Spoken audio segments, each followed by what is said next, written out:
आज वीकेंड का वार है और कोई एक नॉमिनेट मतलब एलिमिनेट हो जाएगा घर से। सो किसके सर पर लटक रही है नॉमिनेशन की तलवार। Hello everybody, welcome back to my YouTube channel. This is me your host and दोस्त नशा मिर्जा। सो आपको पता ही होगा कि इस हफ्ते पूरे एक नहीं, दो नहीं, तीन नहीं, पूरे 10 लोग नॉमिनेट थे और कुछ नाम ऐसे थे जिनका जाना तो नामुमकिन सा ही है। बहुत वीक कंटेस्टेंट भी थे उनके साथ में। सो जैसे करणवीर हुए और चाहत पांडे हुई, ये तो जाना नामुमकिन था।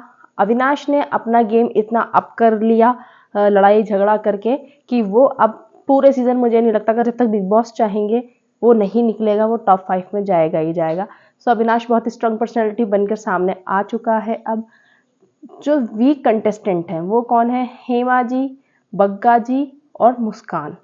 अब इन तीनों के ऊपर लटक रही है नॉमिनेशन की तलवार और सबसे ज़्यादा बॉटम में जो है वो है बग्गा जी। सेकंड नंबर उनसे ऊपर चल रही हैं हेमा जी और उनसे ऊपर चल रही हैं मुस्कान। अगर इन तीनों में देखा जाए तो सबसे ऊपर मुस्कान, फिर हेमा जी और फिर बग्गा जी। लेकिन डिपेंड करेगा बिग बॉस पर कि बिग बॉस किसको निकालना चाहते हैं। बग्गा जी को निकालना चाहेंगे या हेमा जी को या फिर मुस्कान को।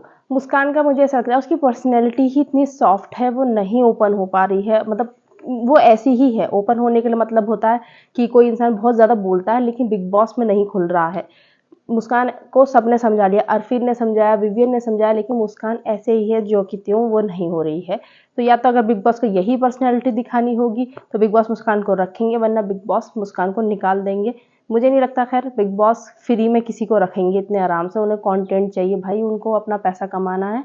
वो किसी को भी नहीं छोड़ते हैं, काम नहीं करोगे तो निकाल देते हैं। रही हेमा जी की बात, हेमा जी जेल में इससे ज़्यादा इंटरटेन करा रही थी। जब से जेल से बाहर आई हैं तो वो भी गायब हो गई हैं और बग्गा जी बोलते ही नहीं है। थोड़ा बहुत रजत के साथ वो बातें कर लेते हैं, उसके पीछे पीछे घूम लेते हैं। सो इन तीनों में से ही कोई बाहर होगा। ज़्यादातर चांसेस जो हैं वोटिंग के हिसाब से बग्गा जी के हैं।